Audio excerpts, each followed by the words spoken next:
today. Paul, I presume you are starting the recording? The recording has been capturing everything already, so yes. Oh, great. Put it out. Okay, well, I'll call this meeting to order. Are there any adjustments to the agenda? I know you said no, Paul, but let's see if there's anything else. I'm not seeing any hands raised. We'll move on. If MPC members have any announcements for the committee. Okay, again, I'm not seeing any hands. Do we have, Paul, do we have members of the audience in attendance today? And is anyone wishing to make comments? Counselor, at this point, excuse me, I was just promoting Mayor Bell over to panelists so she can formally join us. But at this point, I do not see anybody wishing to make comments. Great, okay. Then the first order of business, which requires a quorum, which we have, is approval of the June 5, 2025 MPC minutes. Do I have a motion and a second? Okay, Councillor Blackwell is, I presume, making a motion to adopt? Yes, I move to adopt the June 5th, 2025 MPC meeting minutes. Thank you, Beth. Do we have a second? I'll second. Seconded by Pete Knox from LTD. All in favor? Aye. Aye. Is anyone opposed? Anyone abstaining? Okay, appears to have passed unanimously. Thank you. Okay, we're on to Metropolitan Planning Organization MPO issues. Looks like Kelly is going to be the lead presenter. Kelly? I am. Thank you, Chair. And I will be here with Josh Kaczynski. And I don't know, Josh, are you online? I am just trying to juggle sharing and screening. Excellent. So Josh and I are presenting on our ongoing update of our regional transportation plan and congestion management process updates. We're getting near the exciting finale and exciting to bring a lot of content to you over the next couple months and some products that will look more finalized. So today we wanted to share with you and get your feedback and direction on a few components of this project. The air quality conformity determination, the system performance report, and the congestion management process. And I will share on the project status, the air quality conformity determination. Josh will present the bulk of the presentation today, which is the system performance report, and then I'll cap us off with the congestion management process. But we wanted to start just with an overview of where we are with this project.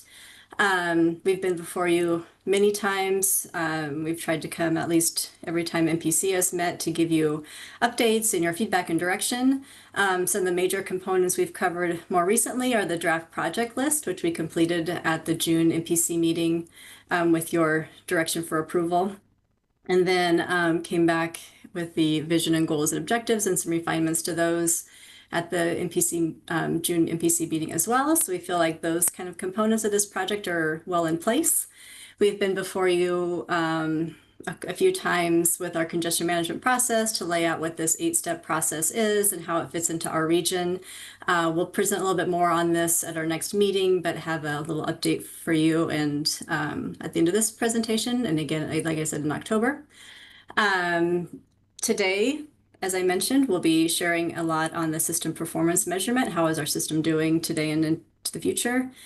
And the air quality conformity determination as well. In October, we'll bring to you an overview of our financial plan and environmental analysis. And then in November, we will begin the adoption process, and that will carry through, and hopefully we'll seek your approval for all of this in December. But first of all, with the air quality conformity determination, it's a lot of words for that one.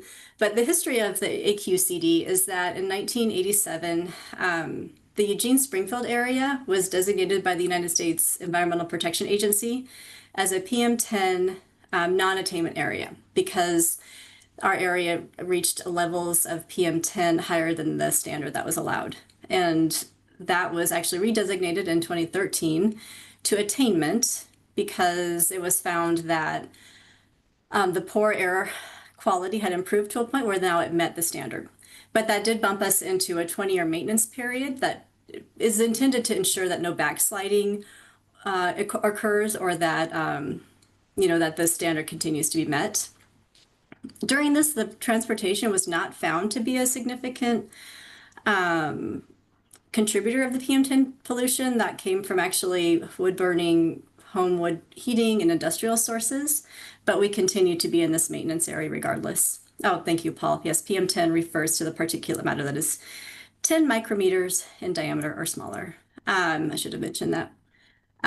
So regardless, the analysis that we must do as part of being in this maintenance period is that we look at certain, like what the impact of localized projects are, like intersections, and making sure that those transportation projects do not exceed or increase our PM10 pollution amounts. That analysis takes place at the time when the project is scoped. So during project design and preparation for construction, and is actually the responsibility of the project owner. So Lane County, cities Eugene, Springfield, whoever project it is must do that analysis. But what our role here with the AQCD is to ensure that projects that are potentially triggering this analysis are identified. The next slide, please. I wanted to highlight that the air quality maintenance area does not cover all of our MPO boundary. It only covers the significant portions of Eugene and Springfield. So Coburg, which was not part of the MPO at the time, is not part of this analysis. And we work closely with Lane Regional Air Protection Agency to understand our levels of PM10 and where we're lying. The red line shows the standard, the allowance, the allowed kind of limit of what PM10 needs to be below. As you can see from that jagged line below, we are well below for each year minus 1987 where it peaked.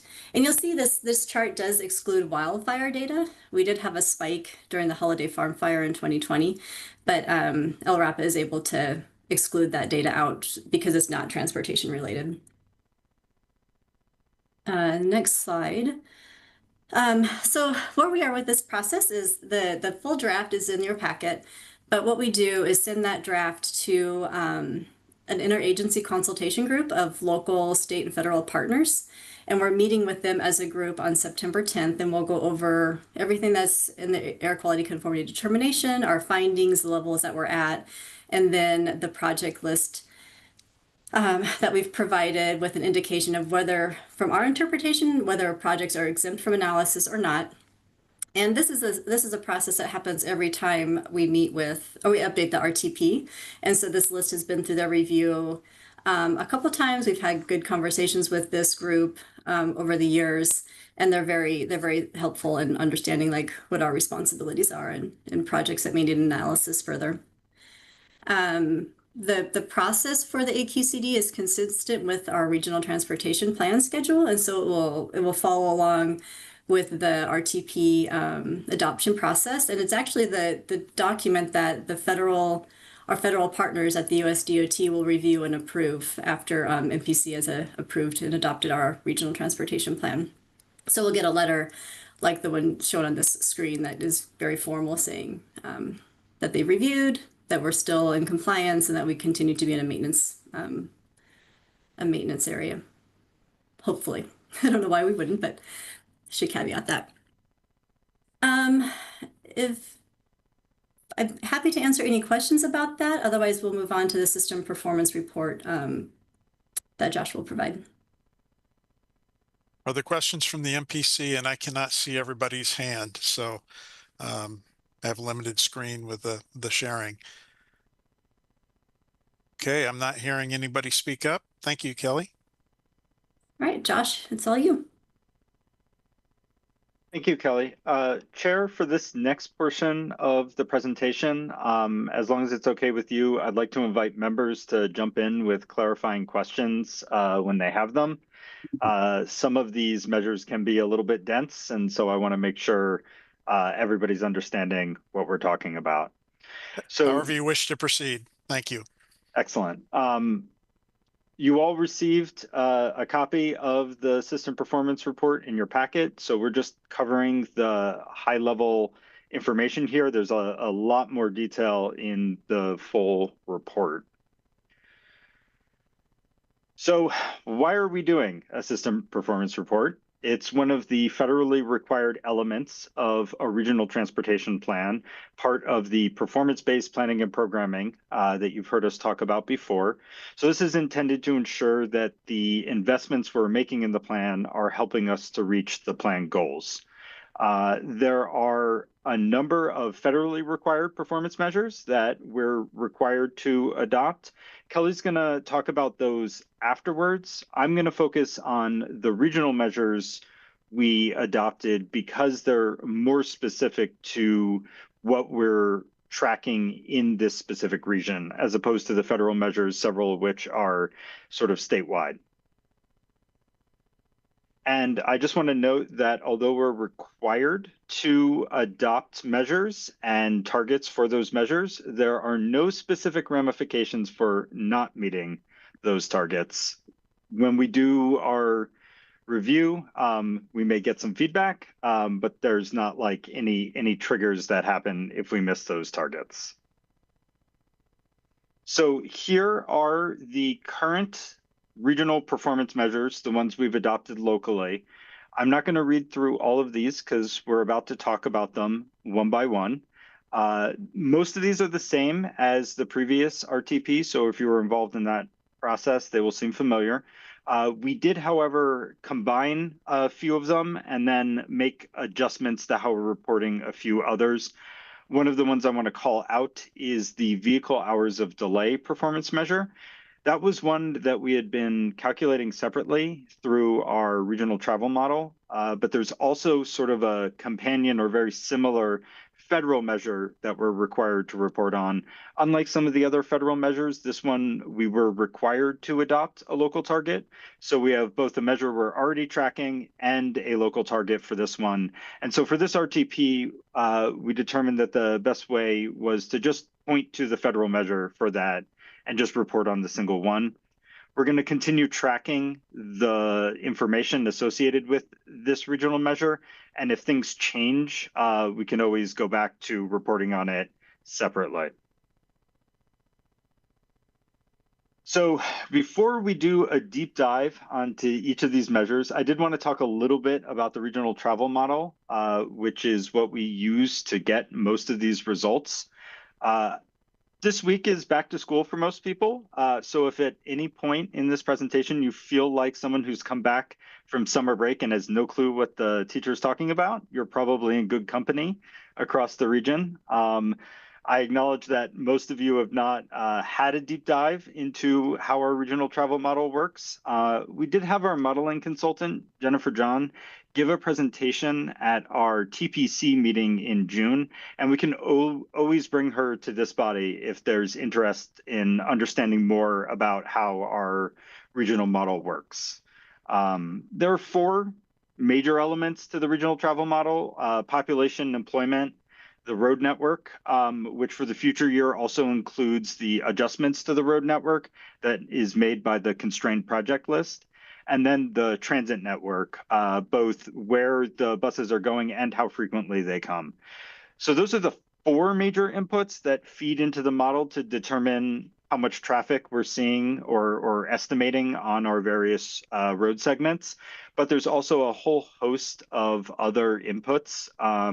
We include information from the statewide travel survey.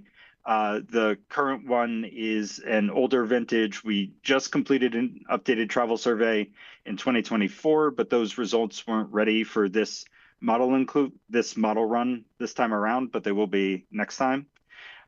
Freight data, cost of operating automobiles, parking, transit fares, many more tiny variables go into what the travel model puts out. The major four, though, population, employment, road network, and transit network, are the ones that we make significant changes to from the base year to the future year. We estimate future population based on information we get from Portland State University. Employment information for projections of the future year come from the state as well. And then, as I mentioned, the road network and transit network come from our project list. So those are the four that are majorly going to change between the base year and the future year. And just to show you a little bit of what that looks like, this is where we're projecting the future household density in 2049 to be. What we've done with this chart is just hide the lower density housing. So there's still housing there, but we're only showing areas above average housing on this chart. So the light yellow areas, that's slightly above average. The dark green are very above average of household density. And then I've circled the center there. That's where we're seeing the most growth between 2024 and 2049. This is just your 2049 snapshot. And so we anticipate most of the growth happening in sort of that downtown central Eugene area. That doesn't mean there aren't other neighborhoods that are growing. There just isn't as large a concentration of new housing going in as central Eugene. So similarly, here's a map of the job density. Again, just showing above average areas. Yellow is slightly above average. Dark blue is significantly above the average in job density.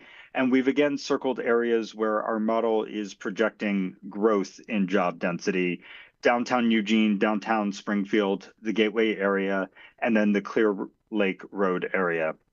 And then I'm just going to real quick tab back and forth between these two so you can kind of get a sense of where those differences in job distribution and housing distribution are, because that feeds into how people engage with our travel network. Yes, Chair. Josh, I'm sorry to interrupt. Could somebody please promote Mayor Van Gordon? Both Beth and I put it in the chat, but he's still not promoted Chair, to the meeting. Yes, I've done that. Oh yeah, thank you very much. I'm present. Great. Sorry for the interruption, Josh. No problem at all. So I do want to highlight two of the areas on this map. That is the Gateway area and the Clear Lake Road area. Those are places where we're seeing the highest mismatch between where housing is located and where jobs are located. In areas like downtown Eugene and Springfield, they're a little bit more mixed use. And so this will have an impact on the outcome of our performance measures. And I'll talk a bit about those details when we get to them. So our first measure is vehicle miles traveled. And I want to talk a little bit about what a vehicle mile traveled is. So that's one vehicle traveling 1 mile. That's VMT. And then we take all of the VMT for a single day, all of the vehicles traveling all the miles, and we divide that by the population to get a VMT per capita number that allows us to account for the change in population between the base and future year. And Vidal, I see your hands up. Yeah, Josh, just out of curiosity from that previous screen there, you're showing where the densities of where the jobs at, density where I guess the housing is being increased. Is there anything that kind of shows where housing or the density is actually lowering or dropping? I'm trying to look at the inverse of that. That's a good question. And if you don't have it, that's fine. It just came out of the top of my mind here as I'm looking at the slides there. We didn't prepare that for this presentation, and I'm not sure if we included that in the system performance report that we sent you. We certainly have those, and so we can explore those with you if you're interested. Just going off memory, I don't recall many areas where we saw a lot of housing decrease. You tend to build the houses and they stay there. Right. Job are a little bit more squishy. for lack of a technical term, just Right. because, you know, a factory can open, a factory can close, and so those job locations change. I think generally what we saw is no particular area, like large neighborhood of the city, saw huge decreases in either jobs or housing. It Okay. tended to be a less magnitude of increase. But we can definitely get into that in more detail at a later meeting if Yeah, interested. no, that's fine. Thank you. I appreciate the response. So we have our vehicle miles traveled per capita calculation. And so what does that actually look like from the model results? You can see 3 bars on this chart. The one all the way on the left is 2020, so that's our last regional transportation plan. The middle bar is 2024, where we think we are today, and then 2049 is where we're projecting to be in the future. One thing on that first to second bar transition, 2020 to 2024, why did that decrease? There's 2 main components we're seeing. One is people really are driving less than they were pre-pandemic. That 2020 number is based on a 2018, 2019 sort of look at the region. And we've just seen nationwide less people or people are driving less, although that number is increasing from 2020 to now. And so we'll eventually catch up. But the second major thing that happened with our model is every time we do a model update, we make as many improvements as we can. One improvement this time around was to our freight traffic estimations. So we used significantly updated information from national numbers and state information, as well as ODOT traffic counts. And that just resulted in a sharper correction of the actual freight volume occurring. So both of those things combined result in a large drop that you see here. Mayor Van Gordon. So I have a question about the model. Is there a confidence interval on those? What? That's a good question. And we asked our consultant about it. And because of the number of variables that go into it, it's a little bit hard to put a specific confidence interval like plus or minus 2 VMT per capita on this. So I don't have a specific confidence interval, but I do think it's good to acknowledge that there is a margin of error associated with this. I just can't give you a specific magnitude. So if I look out, and I think regionally through 2049, based on the data that you said and just how you described it, it is completely within the realm of possibilities that we could just be flat from 2024 to 2049. Yes, I would say that's one possibility.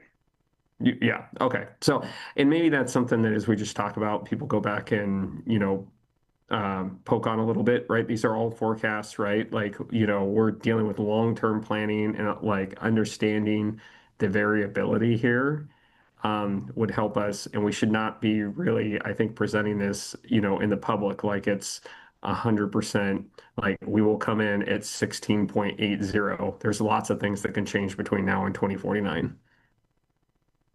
I agree. All right. I appreciate it. Thank you.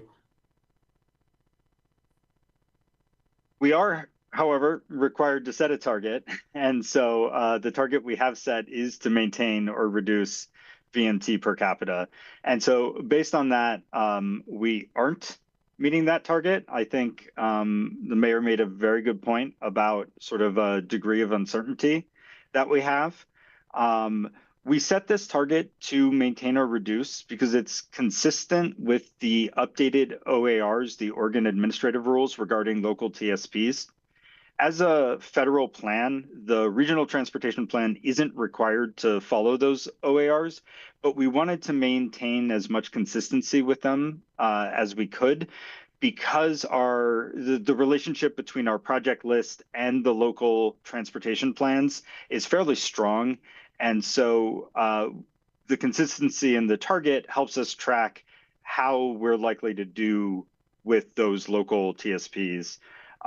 There's going to be updates with those TSPs over the next few years. And so I imagine as they work to address the OARs, which they're required to do, we'll see a change in this measure as well. And then again, I just want to highlight those mismatched areas between housing and job growth, particularly the Clear Lake area. We saw it come up a lot in our model results because there's not currently strong transit, unlike the Gateway area, which has MX serving it every 20 minutes. The Clear Lake area doesn't have as strong transit. There also aren't as strong walking and biking links in the network at this time because it's just not a developed area at the moment. So we don't have those links that people can easily get there by walking and biking. And that particular area will come up again in the results as we see them. So I'll pause there real quick. Any other questions or clarifications on vehicle miles traveled?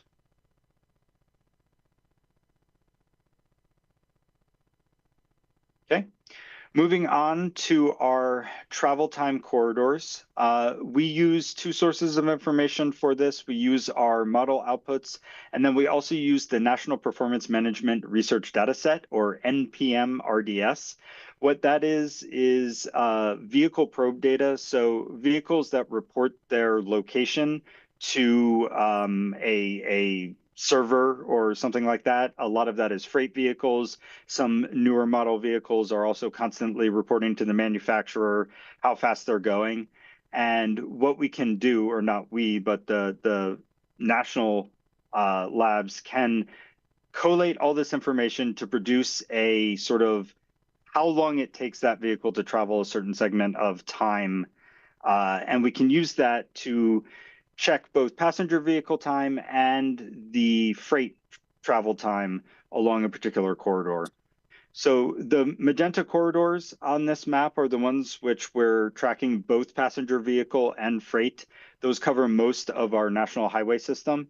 And then the yellow routes are other ones where we're tracking passenger vehicle, but we're not breaking out freight as a component of that.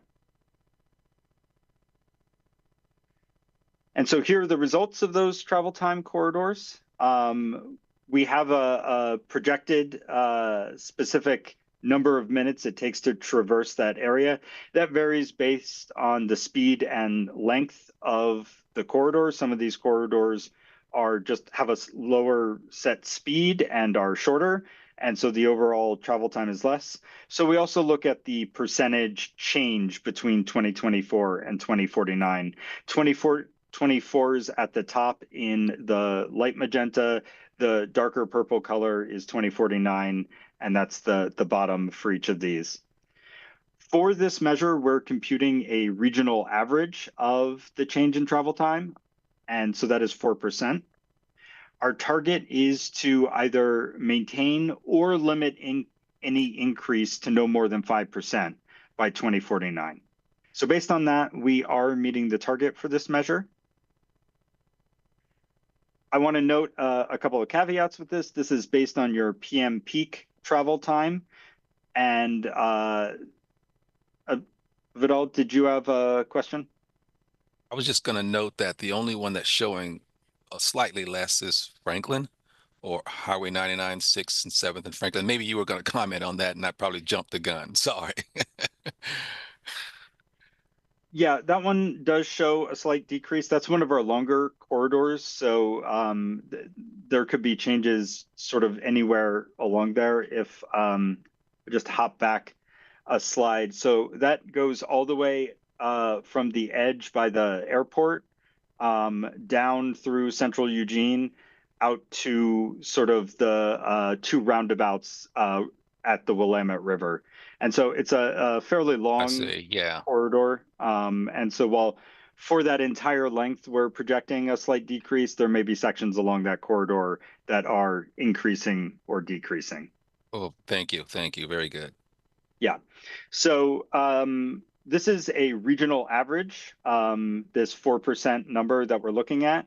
But for each of these corridors, we're also looking at them in our congestion management process, and that goes into a greater level of detail about corridor monitoring and sort of what we're looking to do to address congestion along those specific corridors and indeed segments of those corridors. So this is a broad look for the regional transportation plan, but there's some more detail in the congestion management process. Mayor Knudsen. Hi, Josh. Hi, everyone. Thank you. Josh, I'm just wondering if you can say a little bit about the interface between this analysis of travel time and what you just shared with us around the density of housing and jobs, density of employment in places.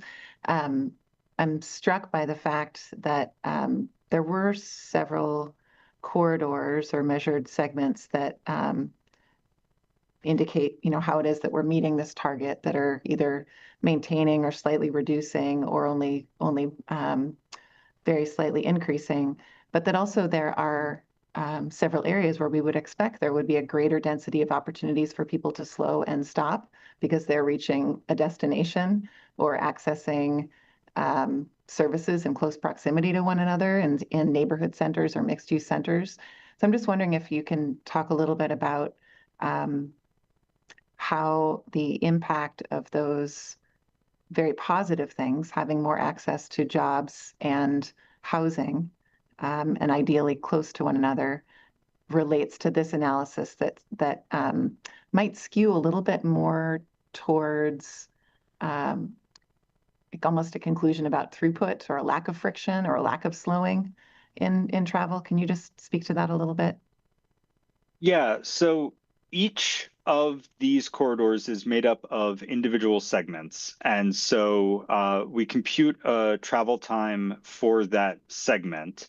And so some of the segments that are closer to destination centers, and as we move through this presentation, we'll have some information on specific locations of congestion we're expecting to see.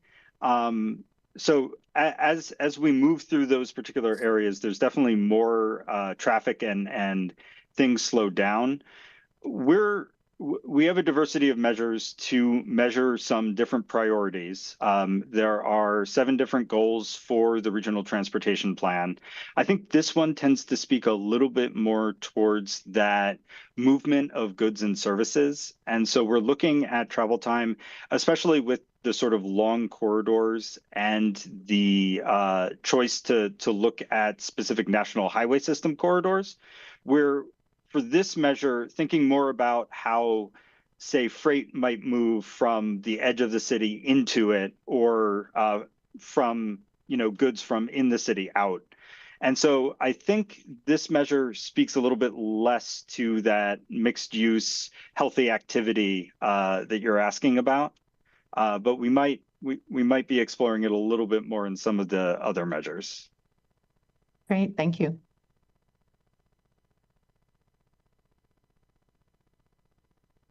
So speaking to that congestion, our next measure is congested miles of travel network. This one gets a little bit technical. We measure congestion by a volume to capacity ratio. And we define moderate congestion as that volume to capacity V over C as between 0.9 and 1, and severe congestion is 1 or greater. And then we're expressing that as a percentage of our entire network. So what is that volume to capacity? Each of our road segments, we have a calculated capacity for. That's based on the road type, the speed limit, the lane configuration, et cetera. And that capacity is what we would expect to see at free flow speed. Imagine the road at 3 a.m. in the morning when there's sort of no impediments to travel. And so that's your basic capacity. And then what we do is with that job activity, that destination activity, shopping, where people live, we estimate a volume for each link in our network. And that's your volume to capacity ratio. And so this road segment might be moderately congested with 9 out of 10. But of course, more vehicles can use a road segment than just that free flow speed. And so that's when you start to see that volume to capacity get greater than 1. And so that's severely congested.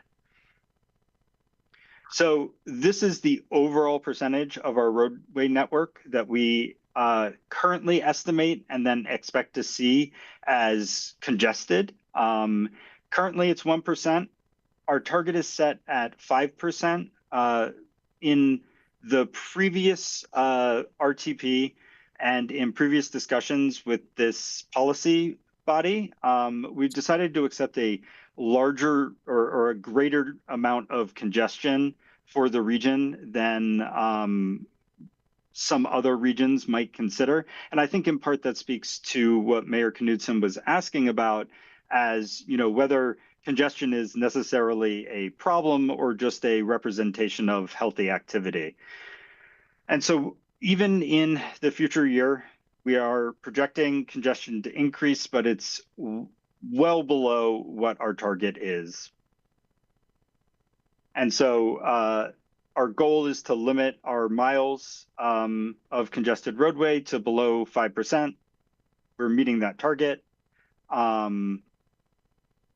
But we also examine locations of congestion. And so I just want to bring up this map and give you just a little bit to look at it. We've adjusted some of the colors from what we sent you in the system performance report, so it'll look a little bit different. All the information there is the same. We just felt like this was making it a little bit easier to see. Just as a caveat, we're showing where we anticipate congestion on these links, including the future projects. But the projects at this point are all in the planning, like broad sort of scoping phase. And so we don't know exactly what the lane configuration will look like or what the speed will be designed for. And so this is our best estimation of how those projects will address congestion, either positively or negatively. And we don't exactly know what it will do 24 years from now. But once projects start to get into the design and engineering phase, there's a much better sense of what that impact will be and much more specific modeling. So highlighted areas that have a project have an opportunity for that project to take a deeper dive. And I'll pause there real quick for you to look at this and ask any clarifying questions.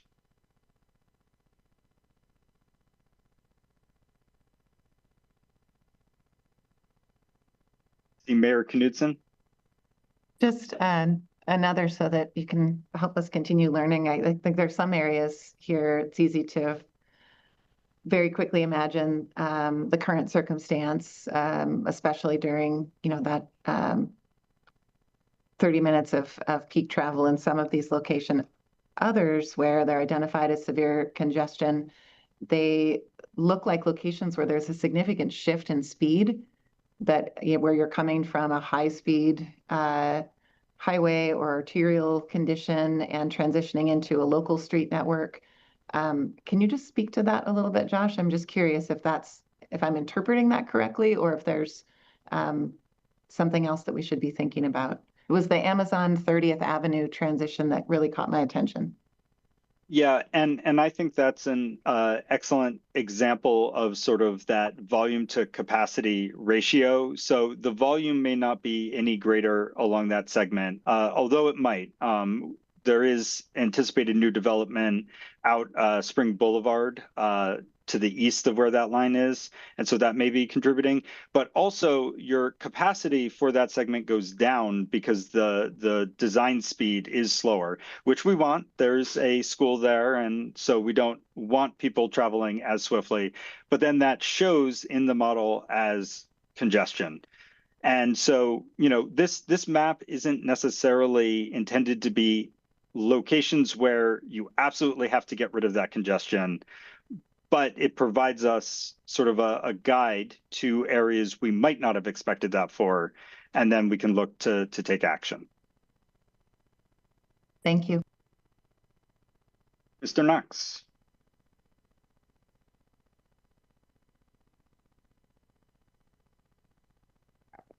Sorry, yeah, unmuting problems. Thanks, Josh. The question I have is, I'm looking at this map. It says areas of congestion, and you got this nice little yellow block around basically downtown Eugene. Does that mean that the whole area is supposed to be higher than average congestion, or what does that mean as opposed to just you got these highlights along corridors that do moderate or severe congestion? Can you explain the difference, sir? Yeah, that's a great question. So that area is actually around the University of Oregon and is a little bit of a artifact of the way our model handles the University of Oregon. We're currently putting all of those trips onto a single point, and then they float out from there to the edges of the university, where then those trips go to their final destination. But within this area, we're not quite happy with the way the individual links are reflecting that congestion. And it's actually, so I mentioned earlier that every time we do a model update, we find some areas to make improvements on. And this was one this time around that made the list. And so once we finish with this RTP update, we're going to look at making some improvements to how the traffic functions in that university area within the model, so that it's better reflecting A, current conditions, and then B, anticipated future conditions with projects in that area. So I should expect to look at that as more of an artifact of the model rather than an indicator of exactly what's going on. Right. We do think that there is some amount of congestion, more traffic on the roadway in this area than would allow for free flow times. I think anybody who has driven to the university may have experienced that. But we're not going to list specific links saying this one's congested and this one's not, just because of the way the model's operating. It's a regional model. And in this spot, it's not as accurate as we would like it to be. Great. Thanks, Josh. At all? Yeah, Josh, I pretty much had the same question Pete had. What defines that area of congestion? And I think you kind of explained it. And part of my question too was how come we couldn't get that area of congestion right where, let's see, 105 meets up with Delta Highway? I mean, that looks like a big enough blotch to where we can probably put a yellow spot there. Same thing with Pioneer Parkway and where 105 kind of connects to. Again, I don't know because I don't know what parameters you're looking at, but that was kind of my same question. But if that's the model that's kind of interpreting it that way, I mean, I guess I can accept it. Yeah, it's less about we're representing a larger area of congestion. I had a whole series of slides that was like a deeper dive into how the Right. model worked, and the Right. feedback I got from colleagues was most people aren't interested in doing that deep of a dive. But we definitely can at a future meeting if there's interest, and I can show you how all the little demand loads onto the network and then spreads out from there. Yeah. And there may be a couple areas that I see where we probably could have put a couple more dots or what's not, but I mean, you have your parameters that you're looking at, and it's, and you're hitting it pretty much. For example, on Delta, where a Beltline is, if you're heading, that would be east on Beltline well, not if you're heading, but if you're heading west on Beltline towards Delta, I was expecting to see a few more dots trailing there, but again, it's probably the model how you have it all set up.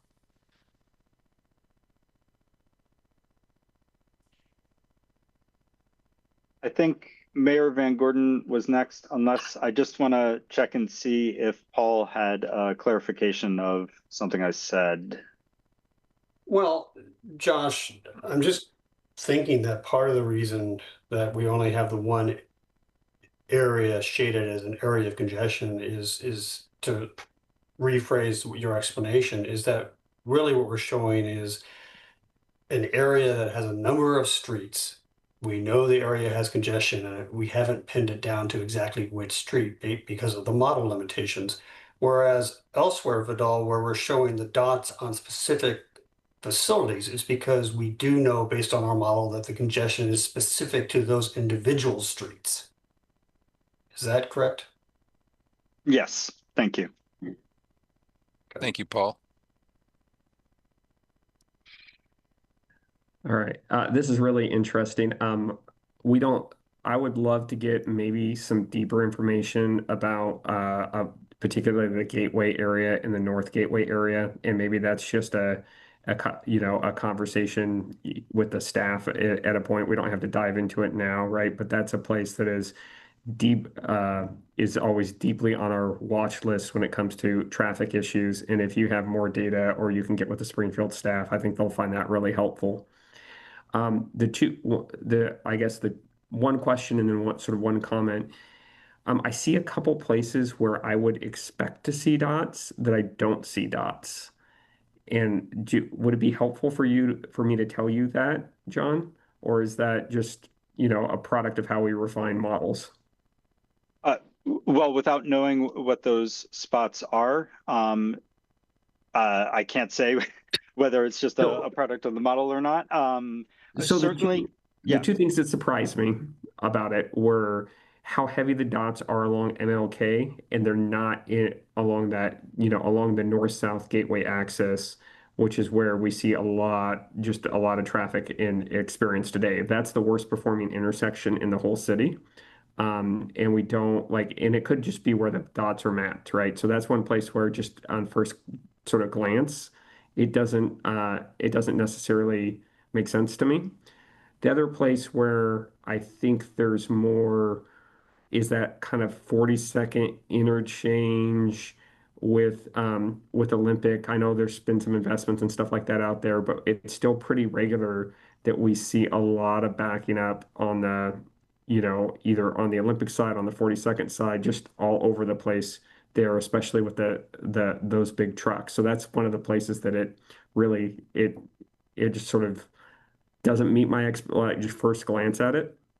And there could be an answer. Feel free to get back to me on those.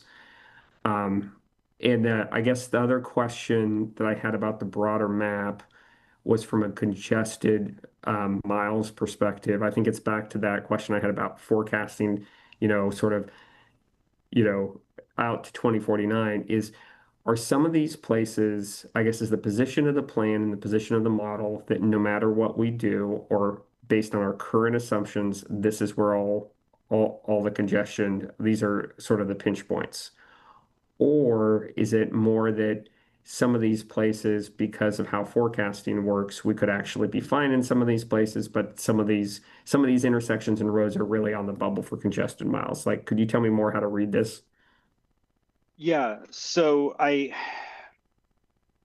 think with everything we've modeled, it's our best estimate based on our forecast of future conditions. And so there may be places where our model, and we worked with all of your jurisdictions, land use folks. But if we have too much employment in one location or not enough housing, that may be reflected in this.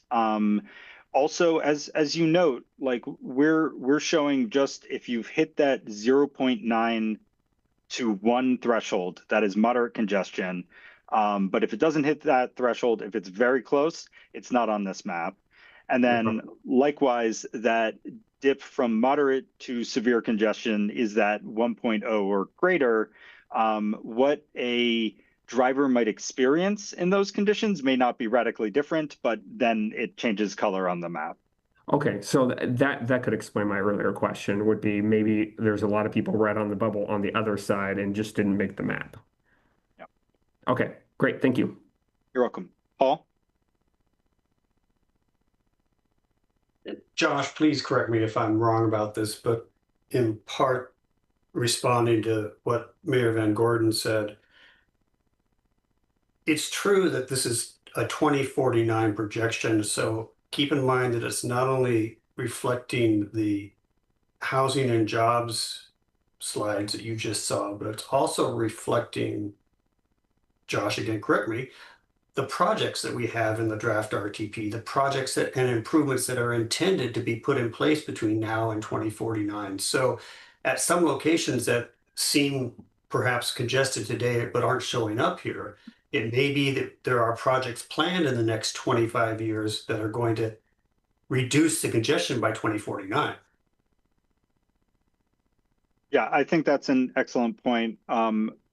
Something I didn't mention on our travel time corridors map, but we added a corridor which was McVeigh Highway from Franklin down to 5 roughly, because it's showing in the current year as congested, but there is a project or two along that stretch intended to make improvements. And so in this map, you see less congestion.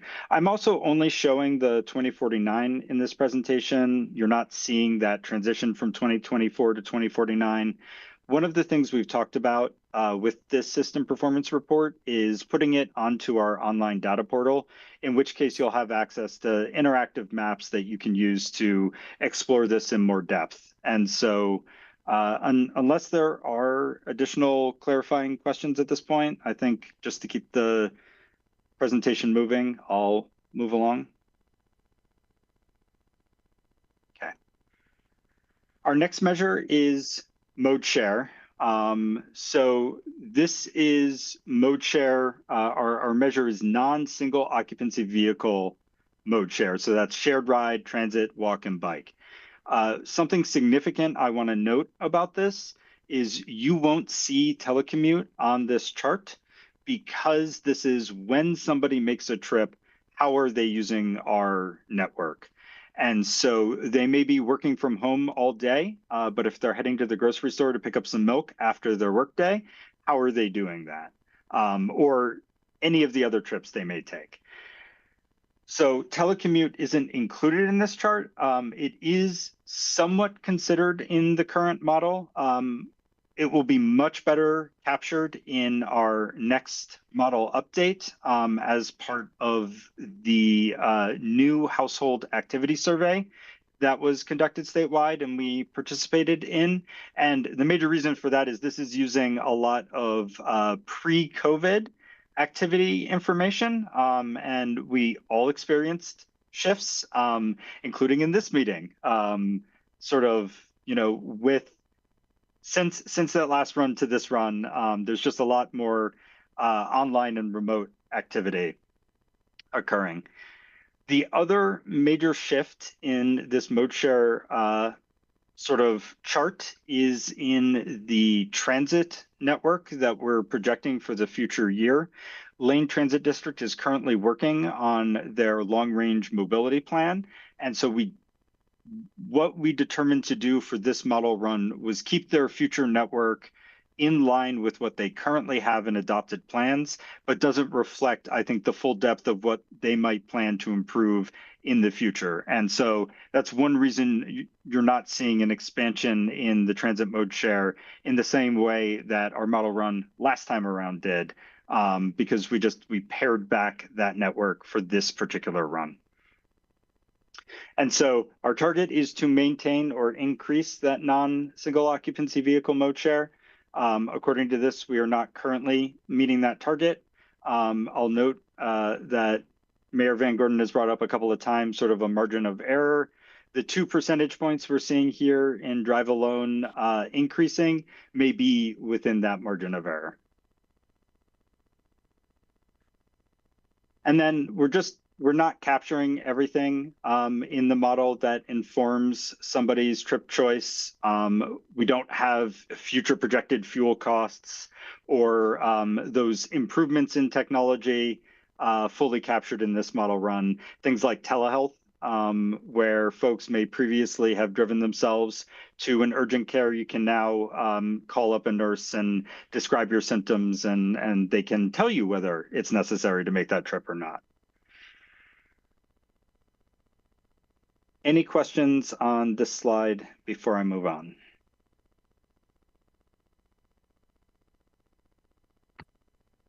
Not seeing any, I'll move along to system completeness.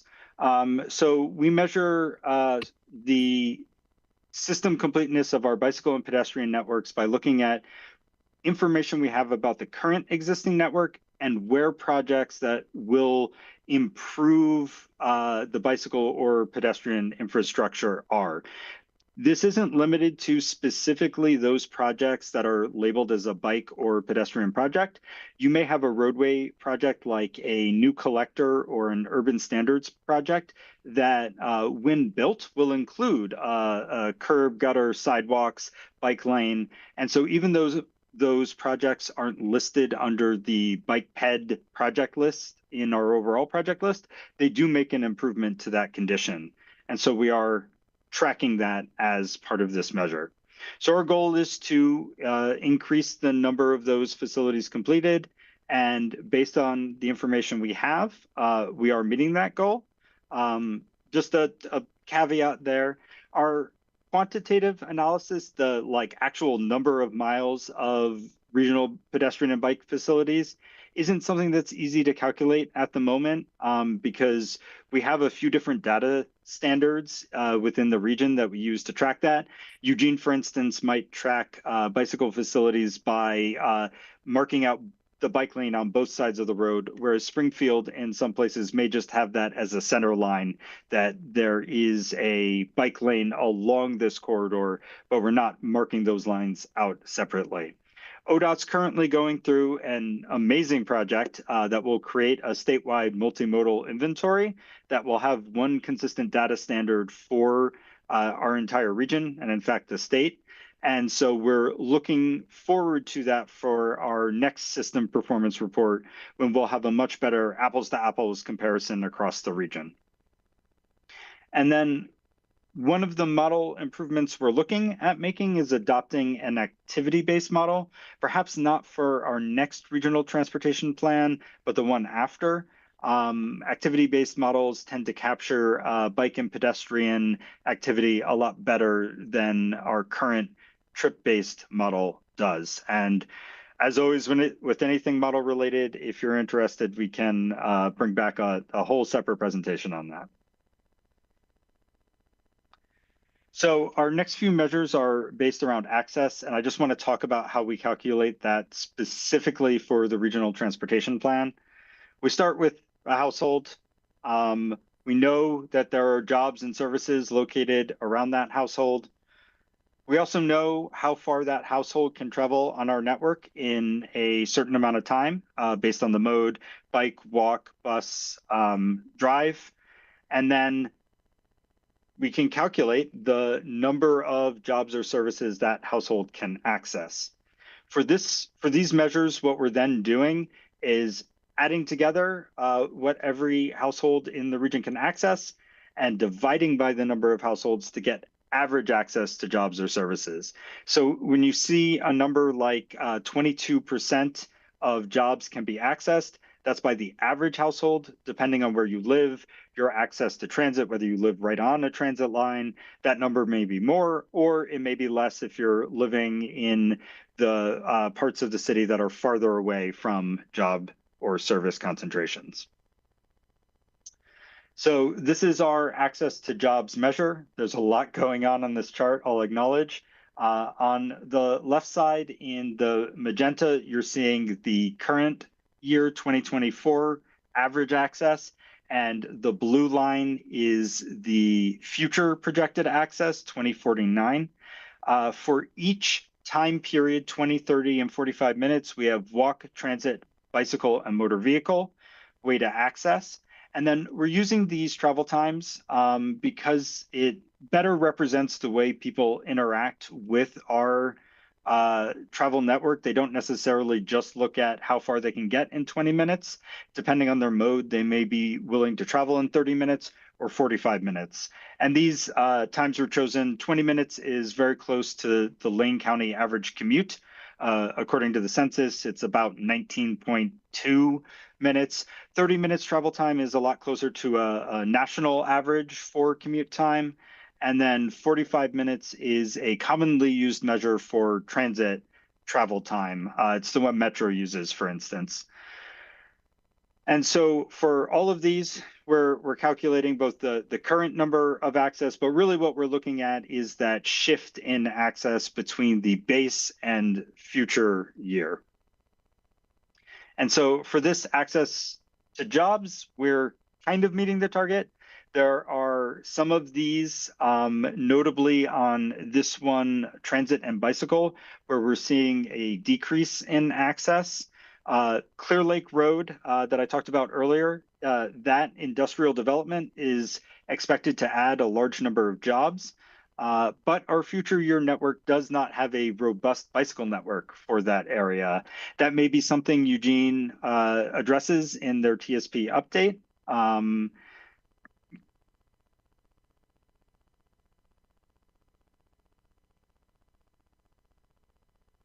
Yeah, so I mentioned that. Yeah, Mayor Knudsen. Josh, I just wanted you to repeat something briefly. You said in Lane County, our average commute is just under 20 minutes. And then there were two other reference. Did I get that correctly? And then there were two other, one was national and one was, I think, a 22-minute transit commute average. So the 20-minute commute time is very close to the Lane County average according to the census commute to work. That's American Community Survey. I think we're at 19.2. I probably shouldn't put the point on it there because there's a margin of error. The 30-minute travel time is closer to the nationwide average when again you look at that commute to work number. I think it's 27, 28 minutes. And then the 45 minutes is the transit time number we're using. One of the reasons for that is our model includes sort of the entire trip door to door for transit. So that means walking to a bus stop, waiting for the bus, and we're using the average of the frequency. So if a bus comes every 10 minutes, we're adding 5 minutes onto your trip time. And so one of the reasons we use that larger number, the 45 minutes, is we want to account for the fact that, actually many people don't just walk out of the house and show up at a bus stop and wait for the next bus to come. For many people, they're actually looking at the schedule and saying, okay, here's when I need to leave in order to catch the bus to get my destination. So their actual experience travel time may be shorter than that. Thank you. You're welcome. And so I just wanted to bring back this jobs map showing that Clear Lake area and sort of the access by bike and transit. So we also look at access to services. We define services for this measure as educational institutions, recreation facilities, including parks, social service agencies, grocery stores, and pharmacies. We don't have a good way to necessarily project the exact location of those in the future year. So for this measure, we're using the same locations in the future. And so really what's changing is the location of households and the travel network. And so for this measure, again, we're getting kind of mixed results that bicycle access goes down, but we actually see an increase in transit access to services in the future year. And that's based on the increase in frequency on some of the routes that are in our current projected future year transit network. We do want to acknowledge that the way people access services is changing and changing rapidly. So home delivery of all sorts of goods, including groceries and prescriptions, and access to telehealth changes the way people will access these. And so access to services maybe doesn't look exactly the same as it did previously. The Oregon travel study that we just concluded in 2024 included some data collection on exactly these questions. And so that will inform our next model update to a greater degree than this one. Our access to transit measure looks purely at how close households are to transit routes, both any transit route and then frequent transit routes. Frequent transit routes are defined as those that have 15-minute frequency or faster during AM and PM peak times. And so with this measure, we're seeing an increase in access to transit. And then, of course, LTD is currently working on their long-range mobility plan, and so we may see further increases based on the outcome of that planning work. Our final regional measure is safety. It's fatal and serious injury crashes. We don't have a good method to project that into the future, and so all we're reporting on is currently available data. We use data from ODOT's crash analysis and reporting unit, so there is a roughly 2-year delay on that. And then we also use a 5-year average of crashes to better represent trends over time. And for this measure, there's no regional target set. There is a central lane MPO safety action plan. That action plan, when adopted, did not include targets. If an update to that action plan adopted targets, then we would include those in the regional transportation plan. And I just want to note that we have regional efforts to increase safety. LCOG hosts the Safe Lane Coalition, and there's a lot of regional efforts, but there are many factors that may be outside the control of our regional transportation plan. And so here's the overall summary of the regional performance measures. I've been talking at you a lot, and so unless there are any overall clarifying questions, I'll pass it back to Kelly.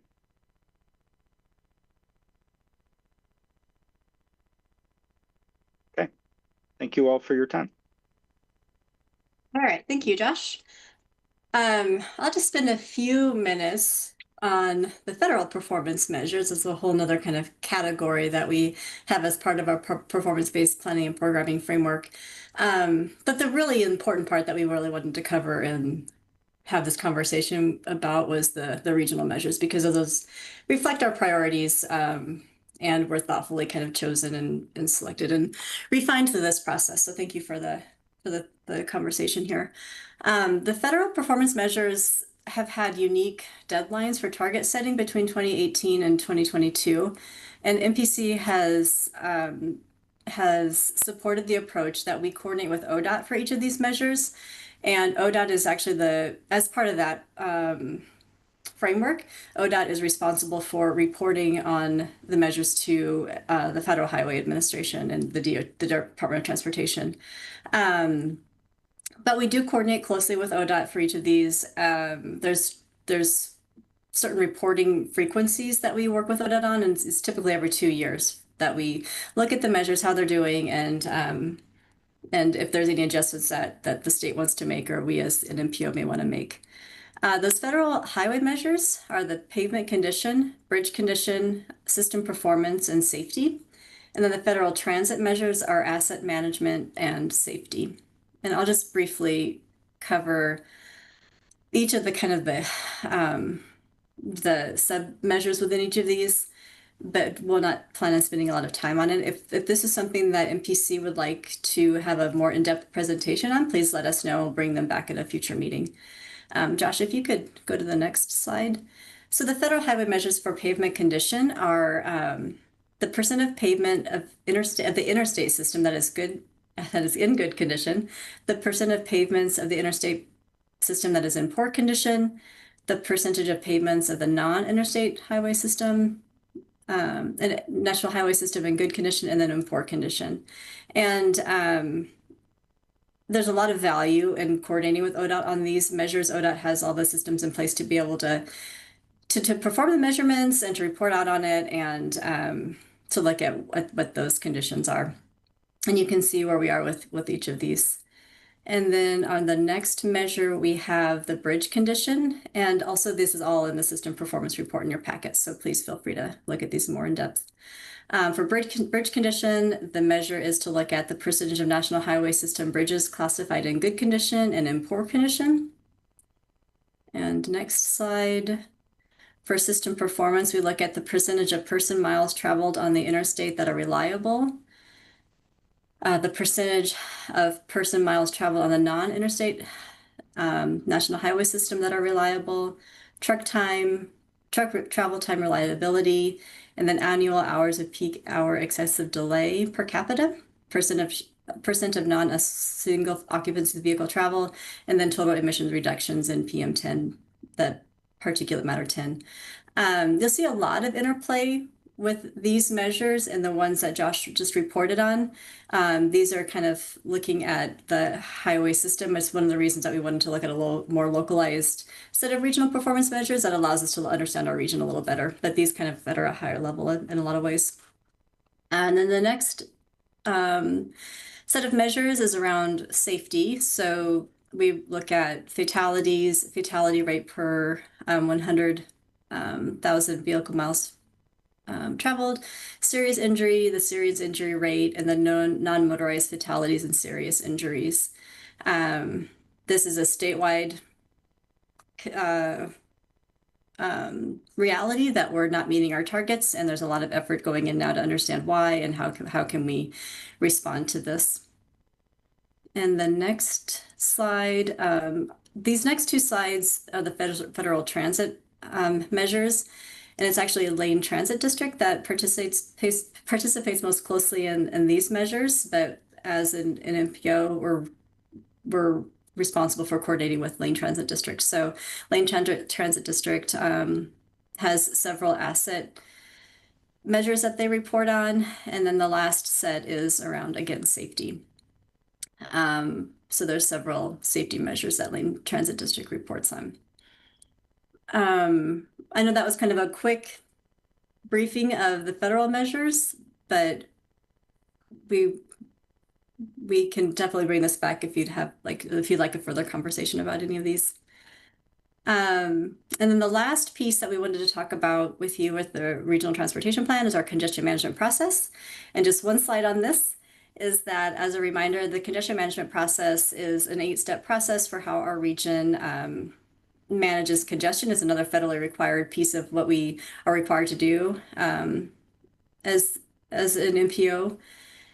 And we're finalizing the draft with an analysis of performance. Many of the metrics that Josh presented on are required to be in the congestion management process. So we're finalizing with that analysis now that it's finished.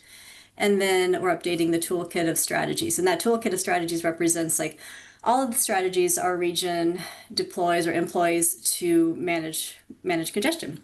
And a lot of them are transportation option measures, intelligent transportation systems, travel demand management, kind of those things that we can do as a region that are kind of low cost, high yield.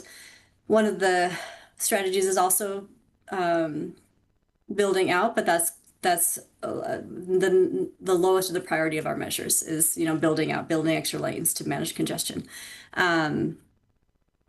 And we'll be presenting on this again at your next MPC meeting.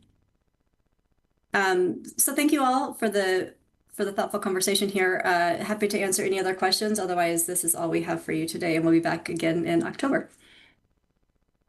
Thank you. Are there questions and concerns for our staff here on this issue? I'm not seeing any. I would just like to mention, I feel like I would be remiss if I don't continually bring up the condition of our bridges and making sure these spans, we keep working towards getting them upgraded to meet seismic resiliency standards, and how important these bridges are and overpasses to our transportation system in the case of emergencies or large-scale disasters. We have got to be able to move people out and move emergency resources in. And we have a number of spans that are not reliable at this point. So I'll be like a broken record on this, and just trying to keep it in front of us.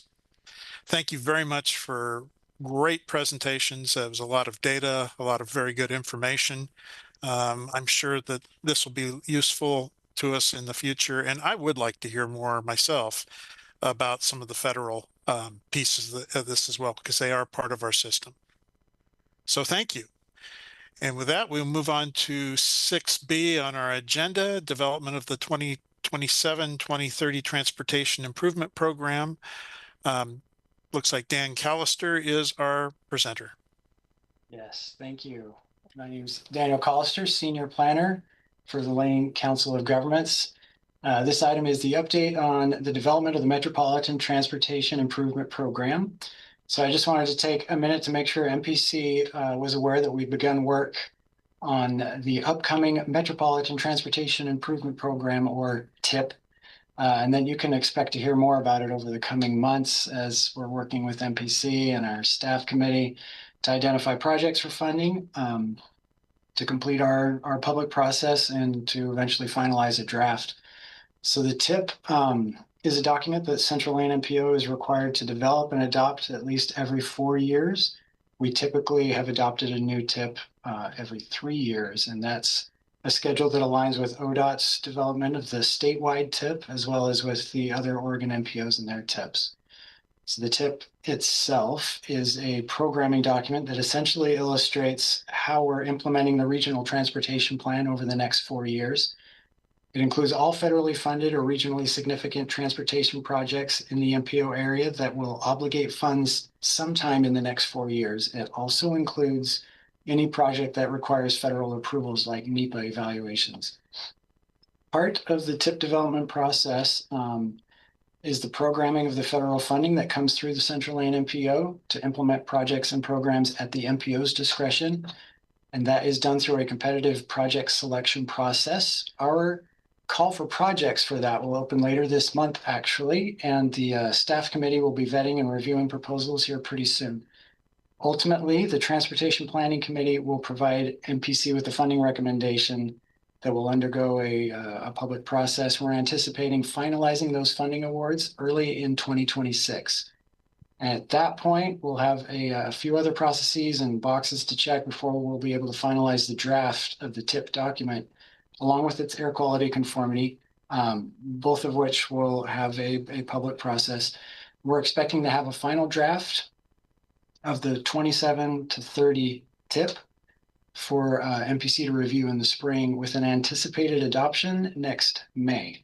So with that, I'll just say that I'll be returning to MPC periodically between now and May with occasional action items and to provide updates as the TIP is progressing. Thank you, Dan. Are there questions, comments, or discussion from the MPC? I am not seeing any. Thank you very much, Dan. And with that, we will move on to agenda item 6C, other MPO information. And first up is ODOT. Do you have a report for us today? Well, thank you, Chair Groves. I think everyone here probably knows just as much or probably more than I do, to be honest with you, as far as transportation is concerned, as funding, if you will. This past weekend, Labor Day, was very big weekend with a lot of transportation advocates going up to Salem, if you will, to have that big discussion, or at least that voice that's so needful to get a transportation package pushed forward. And as you probably all already know, it passed, or at least some measures, it passed the House, and then gone to the Senate. And obviously right now we're on hold for another week and a half, something like that. September 17th, I believe it is. And then first and foremost, thanks everyone for their support and so forth on trying to help move something along. It's not just for ODOT, it's really for the counties, the cities as well, to try to make Oregon the best that it can be. I did have a larger meeting with our director this morning. He was very optimistic that things will fall through in time, and consequently he started the process of trying to hire some of those positions that are so needful along maintenance, to try to get ahead of our winter operations that could be starting up fairly soon. So we're looking at first trying to staff up on that in that portion of what we need to do. And then kind of as things progress through the days and weeks and months ahead, we're kind of ramping up to be able to handle everything else. But again, we're still waiting on the good graces of our Senate partners to help carry us through at the end of the day. Just two small items I can just briefly share. I think at the last ACT meeting, Lane ACT meeting, which was back in August, we did, myself and Jim Gamble, who is our operations manager here for Lane County, we did have a conversation with the Lane ACT as far as how impacts would impact us if we didn't get anything passed. It was very somber, but nevertheless, we mustered through that. But lo and behold, as we gone through the weekend and so forth, we saw a little bit of a light coming through the end of the tunnel, which is very good for us. In that same LANAC conversation, we did have a small presentation, actually about 35-minute presentation about ODOT Vulnerable Users Crash Response Program. Our traffic manager came and chatted with us, and I think this is a good thing to kind of share with this group at least. And our traffic manager came and shared this program that ODOT has where every time there is a fatal crash somewhere on our system, we have a small team that actually goes out and do an investigation to try to figure out what happened, what could have prevented it, and then within a short turnaround, try to put something in place to be able to mitigate something like that from happening again. And again, the OTC had funded this little small pot of money, about $10 million to this group to be able to do these investigations whenever there's a fatal, to review and look at those to see if there's how do I say, a fix that could be done that's relatively low cost to help prevent something like that. And I would like to share with this group, recently we did have something happen on the corner of, I believe it was Beltline and Roosevelt, where we did have an accident. It may have been about 8 months ago. I can't remember exactly how long. And I'm kind of encouraged to say that our crash team did go out at that intersection, look at it, and they did come up with a little project to do right there. And I'm happy to say that August 20th, they completed the work that was needed there to help prevent a fatality like that from happening again. Again, it's not absolute, but nevertheless, it's a step in the right direction. And the project team put 3 signal heads, I believe, up at that intersection to address right-hand turns on the northbound, eastbound, and I believe westbound direction. So again, that's again a testament to what that little program could kind of do to help communities that do suffer fatalities in certain areas, especially when it's on our state highway. And I'm probably sure you all probably heard of the more recent fatality that happened right up there at Houston, up in Veneta again. Tragic, but nevertheless, again, the team will be going out there looking at that intersection again to see if what they can amount or come up to that. Beyond that, Chair, I don't have anything else further to say other than hopefully the next time we meet, again, we'll have something passed and be able to report something much larger to the group here. But thank you. Thank you, Vidal. I'm sorry that you and your team are going through this, but I'm also sorry for our constituents. The work you do is incredibly important, maintaining our transportation systems and promoting safety. I also want to say I'm thrilled that your team's looking into more closely the intersection of Roosevelt and Beltline. That is in my council ward, and I can count off on the top of my head a number of really, really bad accidents in that intersection where you have vehicles crossing across a 4-lane highway where people are traveling at freeway speeds. So thank you. Are there any questions from the MPC for Vidal and ODOT? Seeing none, we'll move on to the second part of agenda item 6C, number 2, and that's the TIP project changes. The information was in our packets. I don't know, Paul, do you have anything you want to say about it, or should we just go right to asking questions of the MPC? I have nothing to add. We're just here, myself and Dan, if there's any questions. Are there any questions? Okay, I'm not seeing any, so we'll move to our last agenda item, Metropolitan Cable Television Commission issues. And Paul, do we need to close out of MPC and go into MCT? Yes and no. I mean, these are just different versions of MPC. So MPC really is, as a meeting continues, just note that for approval of these minutes, it's only Eugene, Springfield, and Lane County members that would vote. Okay. Well, with that, seeing no questions, last call for questions, seeing none. Is there a motion to accept the minutes for our July 3rd, 2025 Cable Commission meeting? Yes, Chair, I move to approve the July 3rd, 2025 Cable Commission minutes. There's a motion been made to approve by Councilor Blackwell. Is there a second? Second. The second was provided by Mayor Knutson from City of Eugene. All in favor? Please raise your hand.